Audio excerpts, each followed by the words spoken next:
Salam persaudaraan dari Bukit Sandar Matahari Ladaleru. Kami menyapamu semua dalam senandung ucap salam dalam Sang Sabda. Bacaan Injil dan Renungan hari ini, edisi 19 Desember 2024, Kamis, hari biasa khusus Advent, disusun dan dibawakan oleh Frater Bertin SVD. Selamat mendengarkan.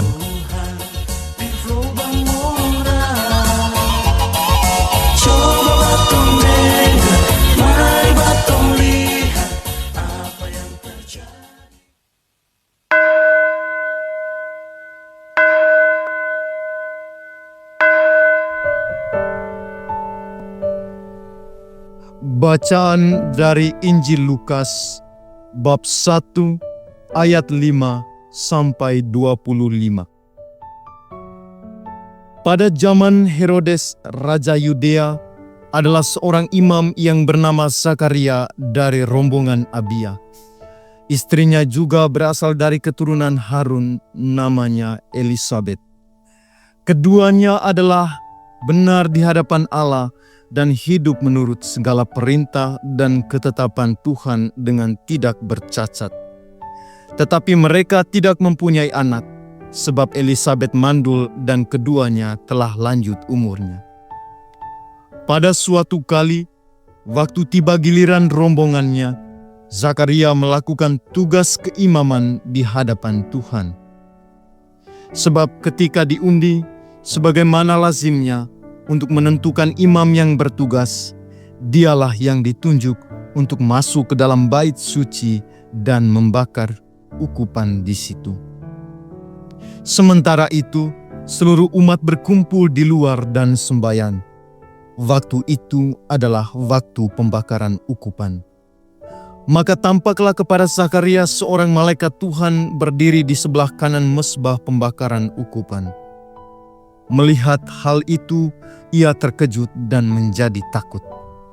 Tetapi malaikat itu berkata kepadanya, "Jangan takut, hai Zakaria, sebab doamu telah dikabulkan dan Elisabet istrimu akan melahirkan seorang anak laki-laki bagimu dan haruslah engkau menamai dia Yohanes.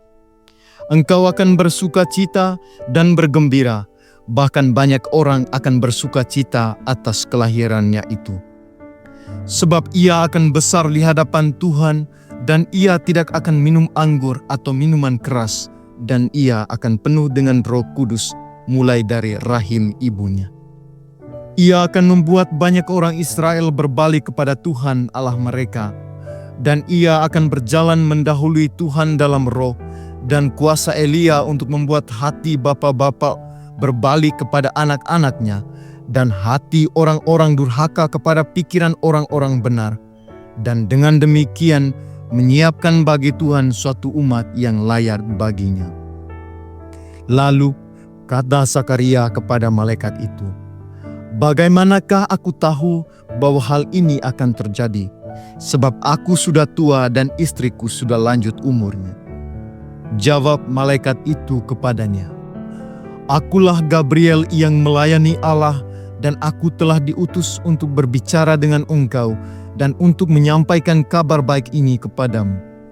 Sesungguhnya engkau akan menjadi bisu dan tidak dapat berkata-kata sampai kepada hari di mana semuanya ini terjadi, karena engkau tidak percaya akan perkataanku yang akan nyata kebenarannya pada waktunya."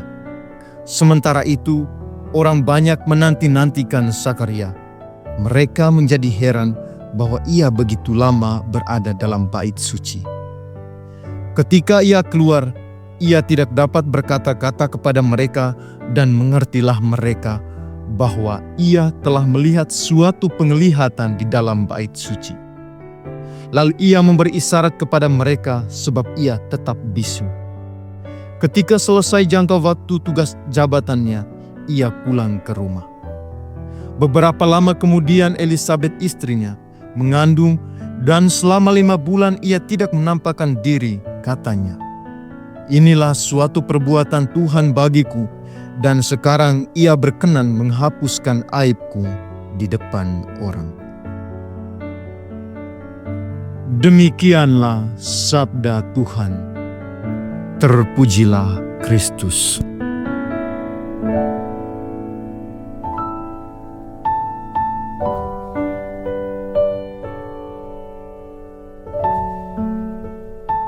Pencinta Sang Sabda yang terkasih, judul renungan kita pada hari ini ialah Diam yang Membebaskan. Untuk mencapai suatu keberhasilan dan kebahagiaan dari suatu perjuangan, tidak semata-mata ditentukan dengan mengorbankan tenaga, pikiran, dan finansial. Ada satu nilai yang tersembunyi, dan nilai ini sedianya menjadi kekuatan utama untuk meraih keberhasilan dan kebahagiaan. Perjuangan seorang pria tampan untuk menaklukkan hati kekasihnya tidak dikukur dari kecukupan untuk memenuhi keinginan dan kebutuhan sang kasih.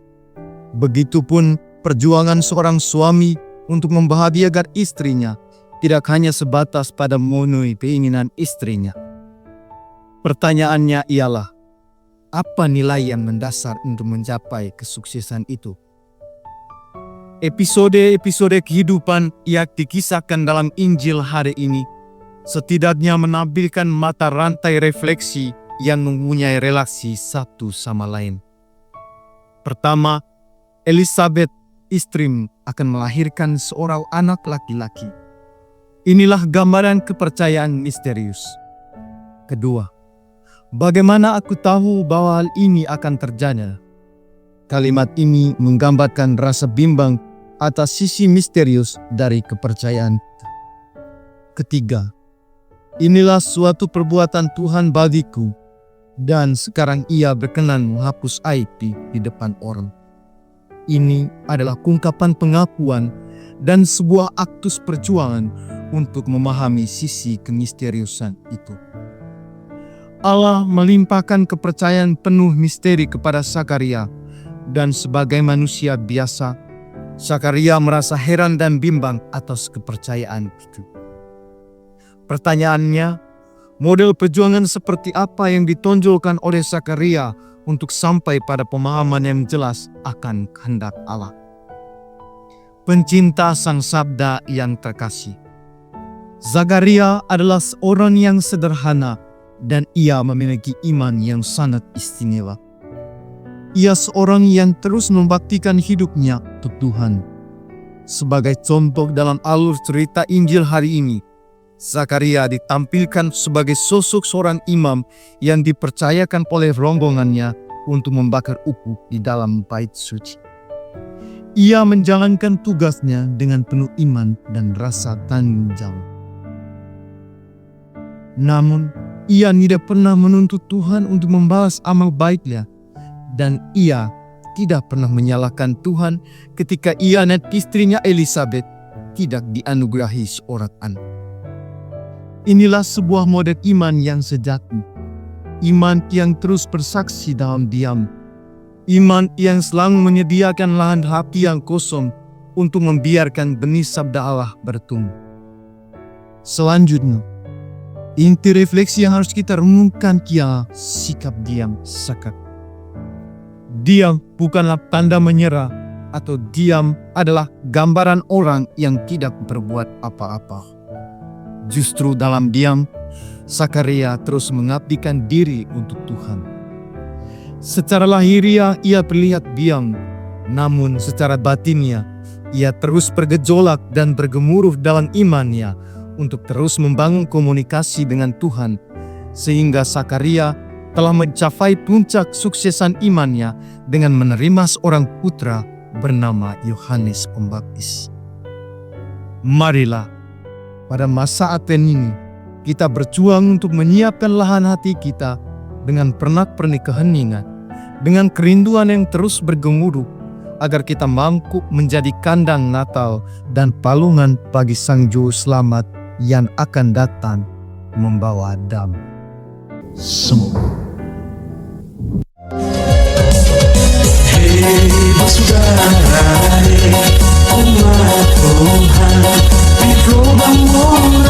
Sahabat Sahabat-sahabat pencinta Sang Sabda, kita baru saja mendengar bacaan Injil dan renungan edisi hari ini. Sampai jumpa kembali pada edisi berikut. Terima kasih kepada Divisi Kerohanian website Seminari Tinggi Santo Paulus Nedalero. Semoga Sang Sabda menjiwai seluruh pengalaman hidup kita hari ini. Tuhan memberkati kita sekalian. Amin. Dalam satu hati, di dalam kasih Yesus.